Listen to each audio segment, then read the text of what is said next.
Zuby sa podieľajú na vytváraní si prvého dojmu a ovplyvňujú kvalitu života každého z nás a preto je dôležité dbať na ich dobrú starostlivosť. Dnešnou témou bude prevencia a liečba zubov a zubného kazu a preto je môjim dnešným hosťom pán zubný lekár Daniel Hecht. Vítam vás na štúdiu. Ďakujem pekne za pozvanie a zdravím televíznych divákov. A chcem sa vás teda spýtať, na čo kladiete najväčší dôraz vo vašej ambulancii a k čomu sa konkrétne venujete v rámci stomatológie? Tak najväčší dôraz kladieme na kvalitnú starostlivosť o pacienta, na estetiku a samozrejme na bezbolestnosť. Venujeme sa hlavne konzervačnej stomatológie, to sú blomby, ošetrenie koreňových kanálíkov a tak ďalej, na protetiku, to znamená náhrady chýbajúcich zubov, na estetickú stomatológiu, čo je bielenie, zubné šperky a na dentálnu hygienu. Takým asi najčastejším problémom zubov je zubný kaz. Ako by sme sa mali k nemu vyvarovať a aká je prevencia proti zubnému kazu? Tak príčiny vzniku zubného kazu sú to baktérie. A je pravda, že časť teda príčinou zubného kazu môže mať aj genetickú predispozíciu, ale najdôležitejšia je hygiena.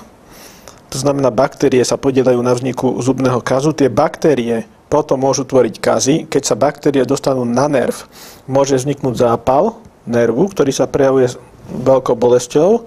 A pokiaľ to není liečené a zanedbané, tak tie baktérie preniknú až na hrot koreňa, kde môže vzniknúť potom bakteriálny nález. Pacient môže opuchnúť, môže vzniknúť zápal okostice a to už je dosť veľký problém. Takže baktérie sú hlavná príčina tohto všetkého. Takže vedeli by ste odporučiť, že ako často si umývať zuby alebo ako postupovať pri tom, aby sa tie baktérie na tých zuboch nevytvárali? Prevencia zubného kazu je dentálna hygiena. To znamená profesionálna dentálna hygiena, ktorú robí dentálna hygienička. Tam by mal pacient chodiť aspoň minimálne teda raz za dvakrát za rok, optimálne 4-krát za rok. No a dentálna hygienička vlastne ukáže správnu techniku čistenia zubov, ktorá kefka je ideálna a zároveň ukáže techniku čistenia medzizubných priestorov. Okrem dentálnej hygieny sú veľmi dôležité pravidelné preventívne prehliadky u zubného lekára, kde zubný lekár by mal teda urobiť aj snímky na skryté kazy. Lebo nie všetko je viditeľné voľným okom, ale sú kazy skryté v medzizubných priestoroch, ktoré sú viditeľné iba na rentgenových snímkoch. To znamená dentálna hygiena, po druhé pravidelné preventívne prehliadky a po tretie domáca hygiena. To znamená ráno, večer si vyčistiť zuby, tak jak dentálna hygienička ukáže tú techniku a samozrejme medzizubné priestory.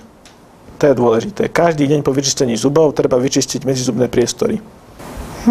Vlastne to, čo obnáša tá dentálna hygiena, ste už spomenuli, že čo nám všetko môže tá dentálna hygienička? No, ona viacej toho obnáša tá dentálna hygiena. Môžete nám povedať? Tak dentálna hygiena, v prvom rade by som povedal, že je to najlacnejšia a najúčinnejšia prevencia vzniku zubného kazu. Dentálna hygiena, pokiaľ človek chodí pravidelne na dentálnu hygienu, tak si môže byť istý, že sa mu nebudú vytvárať kazy a že si aj zachová zuby do konca života. To znamená, je to prevencia aj vzniku zubného kazu a zároveň je to prevencia vzniku paradentózy. To znamená predčasnej straty zubov. Tá dentálna hygienička, vlastne, ktorá robí tú dentálnu hygienu, tak to obnáša v prvom rade vyšetrenie stavu zubov, to ako prvé, v akom stave sú tie zuby. V druhej fáze odstránenie bakteriálnych povlákov, aj tvrdých bakteriálnych povlákov, ako napríklad kameň, lebo tie tvrdé bakteriálne povláky sa nedajú doma očistiť. To sa dajú očistiť len profesionálne, to znamená u dentálnej hygieničky. Tie tvrdé bakteriálne povlaky sú napríklad kameň a ten kameň potom je hlavný predispozičný faktor vzniku paradentózy. To znamená predčasnej straty zubov. Ten kameň spôsobuje v neskoršom veku ústup kosti, odhalovanie zubov a v neskoršom veku aj kývanie zubov, teda paradentózu. To znamená, dentálna hygienička urobí vyšetrenie zubov, odstráni všetky tvrdé bakteriálne povlaky, áno, tie tvrdé bakteriálne podoky, ktoré sa doma nedajú odstrániť. A potom, čo je veľmi dôležité, ukáže inštruktáž, správnu techniku čistenia zubov a medzizubných priestorov. Lebo veľa ľudí si myslí, že si dobre čistí zuby, ale opak je pravdou. Častokrát je dôležité, aby tá dentálna hygienička ukázala správnu techniku čistenia zubov. Niektorí ľudia používajú napríklad tvrdú zubnú kefku, čo môže spôsobiť to, že vlastne tie ďasná ustupujú a potom vlastne tie obnažené krčky zubov sú citlivé na teplé, na studené. A takisto zlá technika čistenia zubov môže spôsobiť tiež citlivosť zubov na studené. To znamená, je dôležité, aby tá hygienička ukázala tú správnu techniku čistenia zubov, aby pacient si neškodil, aby si teda správne čistil tie zuby a aby nedochádzalo potom k tým citlivým zubným krčkom. To znamená, treba používať čo najmäkšiu kefku a technika čistenia zubov mala byť stieravé pohyby od jasna k zubom. Stieravé, ani nie krúživé pohyby, ani nie takto čistiť, ale stieravé pohyby a mäkkú kefku. A jemne a citlivo. Pokiaľ pacient toto bude dodržovať, tú správnu domácu hygienu, ktorá mu dentálna hygienička ukáže, a v kombinácii v to profesionálnu hygienu, kde sa odstraňujú tie tvrdé poválky, ktoré sa doma nedajú odstrániť, tak si môže byť istý, že tie zuby sa nebudú kaziť a že si ich zachová do konca života. Potom, okrem tohto všetkého, ešte dentálna hygiena obsahuje aj fluoridovanie zubov, leštenie zubov, a takisto aj poradenstvo a predaj pomôcok dentálnej hygieny. To znamená, dentálna hygienička poradí, ktorá kefka je pre vás ideálna, ktorá pasta je pre vás ideálna a poradí aj medzizubné prostriedky, ktoré sú pre vás ideálne. Či je to zubná niť alebo medzizubné kefky. Pre každého sú iné, pretože sú rôzne veľkosti tých medzizubných kefiek a tá dentálna hygienička vám presne ukáže, ktoré medzizubné kefky sú pre vás ideálne, aby ste si poriadne tie medzizubné priestory vyčistila, lebo tam je najviac baktérií. Keď si niekto umýje zuby len klasicky, to nestačí. V medzizubných priestoroch je najviac baktérií a tieto baktérie sa podieľajú na vzniku zubného kazu. No a potom tou správnou kombináciou tej domácej hygieny, ktorú si vyrobíte sama, a tej profesionálnej hygieny, ktorú vám robí dentálna hygienička, ako som už povedal, odstránenie toho zubného kameňa, si zabezpečiť to, že tie zuby sa nebudú kaziť a že si ich zachováte do konca života a nemusíte sa báť, že budete v dôchodkovom veku mať zubnú protézu. Čo je dosť veľký handicap, lebo si to budete musieť každý deň vyberať a ukrývať tú zubnú protézu. No a samozrejme je tam riziko, pokiaľ človek nechodí na tú dentálnu hygienu, že môže stratiť zuby a náhrada takého zuba dneska není lacná záležitosť, takže preto som povedal, že to je najlacnejšia prevencia zubného kazu a vlastne človek si tak udrží zuby. Lebo už keď príde o zub, tak implantát alebo nejaký mostík, to je samozrejme už drahá vec. Takže radšej prevencia, ako už potom riešiť tie následky. Hovorili ste aj o skrytom zubnom kaze, že ten sa dá vlastne zistiť len RTG snímkom. Aj vo vašej ambulancii používate nejaký takýto prístroj? Áno, my máme digitálne rentgenové snímky. Používame digitálny rentgen. Niekedy sa používali tie klasické filmy, ale to samozrejme bolo časovo náročné na vyvolanie. Dneska už máme k dispozícii ten digitálny rentgen, kde vlastne sa digitálny snímok zväčšený na monitore ukáže okamžite a v detailoch. To znamená, lekár tak môže lepšie určiť diagnózu a aj liečebný plán. Hej. To znamená, vidí detaily a nemusí na nich čakať.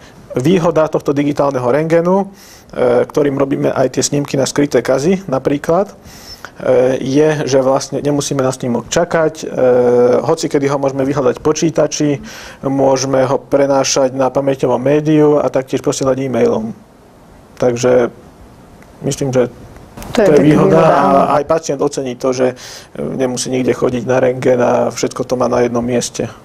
Keď už niekomu vznikne ten skrytý kas, ako potom postupovať ďalej, alebo čo všetko vzniká príčinou? Tak prevencia je najdôležitejšia, ale samozrejme už keď ten kas napriek tej prevencii vznikne, tak potom záleží od toho, aký je to kas. Pokiaľ je to malý alebo stredne veľký kas, tak stačí ho odstrániť, urobiť liečbu tým, že sa vyvrtá ten kariézny dentín, tá kariézna zubovina a nahradí sa buď estetickou bielou blombou, ktorá reprodukuje prirodzenú farbu zuba, alebo aj teda amalgamovou blombou, ktorá má skôr protizapalové účinky. Pokiaľ ale kas už zasiahne nerv, tak už je treba ošetrenie koreňového kanálika, čo sa volá endodoncia.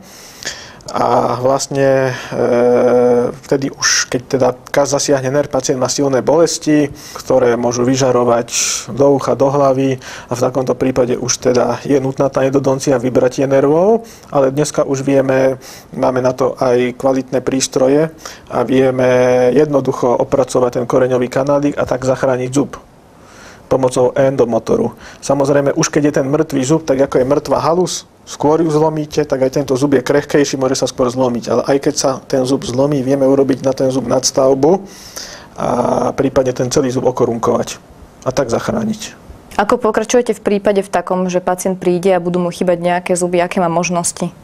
Pokiaľ pacient príde a už mu chýbajú zuby a chce ich nahradiť, na toto slúži teda protetická stomatológia. Existujú teda fixná protetika alebo snímateľné náhrady. Fixná protetika, to sú mostíky. To znamená, pri mostíkoch je tá nevýhoda, že sa musia obrúsiť tie okrajové zuby a proste na ne sa nasadí ten fixný porcelánový mostík. Nacementuje. To je fixné riešenie. V prípade, že pacient nechce obrúsovať zuby, tak je možnosť aj implantát. Implantát ten sa navrtá do kosti. A výhoda je, že sa nemusia obrusovať tie okrajové zuby, ale zase musí byť vhodná kosť, ten organizmus to musí prijať, môže sa stať, že ten organizmus to vytlačí, prípadne môže okolo toho implantátu vzniknúť periimplantitída. Tú náhradu už bude mať u nás stálo? Tak nastálo, no. Tak bude ju mať, to záleží od toho, ako bude udržovať dentálnu hygienu, ako sa bude teda starať o zuby a pokiaľ teda bude udržovať tú hygienu, tak samozrejme tá náhrada mu vydrží dlho, ale samozrejme tam je viac faktorov, či pacient bude mať predispozíciu na paradentózu, či nebude mať. No samozrejme to je fixné riešenie, ktoré vydrží, si myslím, dosť dlho. No a potom sú to ešte snímateľné náhrady, to keď pacient má málo zubov alebo takmer žiadne zuby, tak sú to celkové náhrady a čiastočne snímateľné náhrady. Celkové náhrady to znamená, keď nemá žiadne zuby. A čiastočne snímateľné náhrady to je vtedy, keď má nejaké zuby prítomné a potom sú to ešte, to sú všetko protézy vlastne. Keď je niečo snímateľné, tak sú to protézy a potom sú aj pružné protézy, tie majú takú výhodu, že nemajú kovové spony, miesto tých kovových spon sú tam také krídelka a tie krídelka tak neoddierajú tie okolité zuby, tie pružné protézy sú ľahšie znášateľné pre pacienta, sú ohybné, sú pružné, sú prakticky nezlomiteľné. Ešte mám takú poslednú otázočku, pretože čas nás tlačí. Taký najčastejší znova problém je krvácanie ďasien. Ako sa tomuto vyhnúť? No. Tak krvácanie ďasien je vlastne príznak zápalu ďasna. Vlastne zápal ďasna sa prejavuje krvácaním ďasien. A zase je to o tých baktériách a o tej nedostatočnej hygiene. Vlastne krvácanie ďasien je len prvé štádium paradentózy, to znamená predčasnej straty zuby. Preto to treba čo najrýchlejšie podchytiť, to krvácanie ďasien a ten zápal ďasien, aby sa to zastavilo v tom štádiu, aby nedošlo v neskončnom veku paradentóze. No a to krvácanie ďasien môžeme podchytiť tak, že pacient ide na dentálnu hygienu, dentálna hygienička mu očistí kameň, ktorý spôsobuje vlastne ten zápal, to krvácanie ďasien a potom dentálna hygienička mu ukáže aj tú správnu techniku čistenia zubov. To znamená dentálna hygiena, profesionálna a domáca hygiena. Pokiaľ toto bude absolvovať a bude si to správne čistiť, tak bude mať svieži dých. Takže vlastne základom zdravého chrupu je hygiena. Presne tak. Dobre, ďakujem, že ste prijali pozvanie do našej relácie. Teším sa na ďalšie stretnutie. Ďakujem aj ja za pozvanie. A vám, milí diváci, ďakujem za pozornosť a sme radi, že nás sledujete. Dovidenia. Ďakujem aj ja a pozdravujem televíznych divákov.